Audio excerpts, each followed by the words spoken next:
आपण पाहत आहात महा टाइम्स न्यूज, नवा काळ, नव्या बातम्या। भारतीय जनता पार्टी महायुतीचे उमेदवार राजेंद्र राऊत साहेब हे मोठ्या फरकाने ह्या निवडणुकीत विजय होतील। ह्या निवडणूक लागण्याची कुठलीही शक्यता खूप कमी होती, पण केवळ विरोधाला विरोध म्हणून ही जी निवडणूक लागलेली आहे, निकाला दिवशी विरोधकांना त्यांची जागा दाखवणारी ही निवडणूक असेल। मोठ्या फरकाने ही निवडणूक आम्ही जिंकू। एका व्यक्तीच्या इगो दुखाल्यामुळे ही निवडणूक लावली, त्या व्यक्तीचा इगो आता संपलाय का? या निवडणुकीच्या मतदानाने संपेल असं निकाला दिवशी संपून जाईल। निकाला दिवशी ज्यांनी निवडणूक लावला ज्या इगोपोटी, तर त्यांना त्या दिवशी ती जागा कळून जाईल की आपण आपलं संख्याबळ नसताना सुद्धा ही केवळ आपल्या स्वतःच्या इगोसाठी ही निवडणूक जिल्ह्यावर लढली, त्यांना ह्या निवडणुकीच्या निकालाच्या दिवशी स्पष्ट त्यांनी असं शक्ती समोर येईल का? कारण हर हर महादेवचं स्टेटस जे आहे ते विरोधकांकडून ठेवण्यात येतं। धैर्यशील मोहिते पाटलांनी ते स्टेटस ठेवले आणि त्यांनी यापूर्वी सुद्धा दावा केलेला आहे की अदृश्य शक्ती आमच्या मागे आहे। कुठलीही अदृश्य शक्ती यांच्या पाठीमागं नाही आहे। ह्यांची अदृश्य व्हायची हळूहळू वेळ यायला लागली, म्हणून त्यांना सुचत आहे। आणि हर हर महादेव जय श्रीराम हा घेऊन नारा आम्ही निघालेलो आहोत। त्यामुळं हर हर महादेव जय श्रीराम ही नारा आमच्या सोबत आहे। त्यामुळं निश्चिंत आम्ही आहोत, कुठलीही काळजी नाही आहे।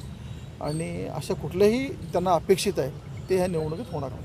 दादा, काल त्यांनी पत्रकार परिषद घेऊन जे आहे चैन वोटिंगचा त्याच्यावर काय त्यांना आरोप करण्याच्या पलीकडं चेन वोटिंग असेल किंवा इतर काही गोष्टी असतील, ह्याच्या पलीकडे जागाच नाही आहे।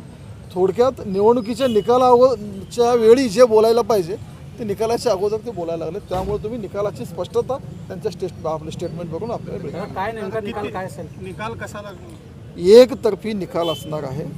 आम्ही त्यांना 2 अंकीवर ठेवण्याचा प्रयत्न करत आहोत आणि त्यात आम्हाला यश येईल। शिवसेना शिंदेगडच्या बाबतीत अनेक वेळा प्रश्न उपस्थित केले जात होते की शिवसेना आपल्यासोबत राहणार नाही किंवा दगाबाजी होईल, असं काही वाटतं चित्र शिवसेना शिंदेगड सोबत? शिवसेना शिंदे गट असेल आणि अजितदादा NCP गट असेल, हे दोन्ही पक्ष आमच्यासोबत आहेत।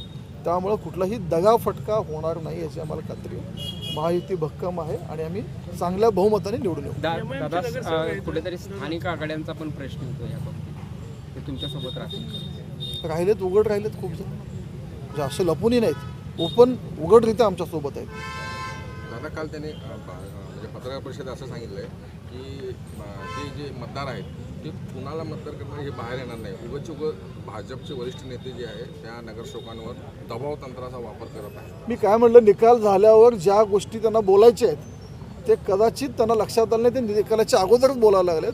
थोडक्यात निकाल झाल्यावर जे कारणं सांगायचे आहेत ते अगोदर मांडत आहेत। त्यामुळं आमचा निकाल स्पष्ट आहे, आमचा विषय निश्चित आहे। राजेंद्र राऊत भाजपा महायुतीचे उमेदवार यांचा विषय निश्चित आहे। ओके।